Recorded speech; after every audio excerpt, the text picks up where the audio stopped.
want to say first thank you to Director Adrian Elrod for co-hosting this webinar with me today to talk about the CHIPS and Science Act. And also want to say thank you to all the local stakeholders for taking part. We have elected officials, we have economic development organizations, universities, and business owners and members from our chamber. So we have a great cross-section of our community here to talk about the CHIPS and Science Act. So just a little over a year ago, the CHIPS and Science Act passed the United States Congress and was signed into law by President Biden. This is historic legislation which invests in American manufacturing, strengthens our supply chains, lowers costs, and creates good paying jobs right here in our district and across the country. As a member of the House Science, Space, and Technology Committee, I've been working with my colleagues to ensure that the $53 billion that have been included in the CHIPS and Science Act can make it across the country and are distributed equally and equitably. But of course, I have a special love for Ohio's 13th distribution. And many of you have heard me tell the story about getting onto committees post the election cycle, which is essentially like another campaign after you come off of a big one, and a little bit like the Hunger Games. But one thing that I thought was really funny was that after I said I wanted to be on the Science, Space, and Technology Committee, people would say, that'll be easy. Nobody wants to be on Science, Space, and Technology. But then as they asked a follow-up question as why do you want to be on this committee, I would remind them of the CHIPS and Science Act and how this is historic legislation that would bring manufacturing back to America.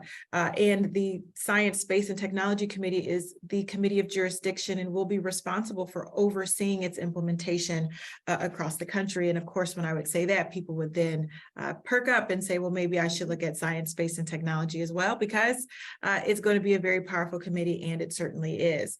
With this area, Ohio's 13th district, well being known for leading in innovation in manufacturing, but most notably in rubber, steel, and polymers, our legacy of ingenuity and hard work is certainly positioning us to receive many resources and be a leader as we're talking about CHIPS and Science Act and the development and implementation of it to its fullest capacity.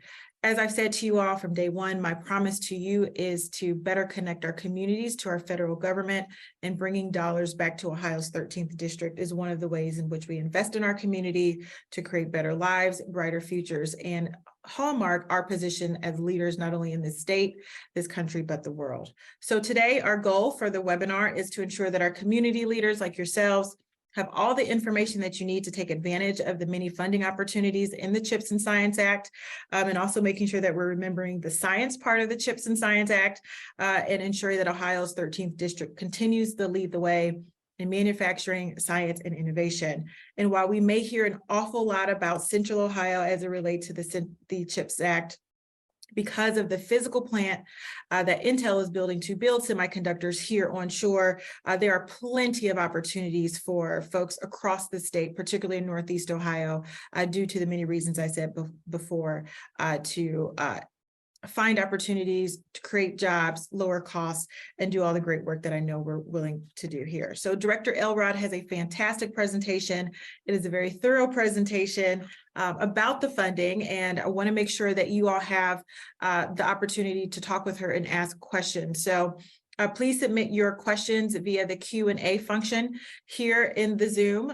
We will get to those as we can in the chat, but if we don't get to them, please leave them or contact us afterwards so we can get your questions answered. One thing I want to make note of, the director will not be able to comment on specific projects in their process. So if you ask the question and we don't answer, it is not because we don't want to, it's just because we cannot, but we are happy to address any other issues. So without any further ado, let me introduce to you our primary presenter, Adrian Elrod. She is the CHIPS External Government Affairs Director. She has been talking to communities across the country about how they can utilize and best leverage their opportunities for CHIPS. And as we had an opportunity to talk before, I know this has nothing to do with anyone on this phone call, but my family's from Arkansas. She is from Arkansas.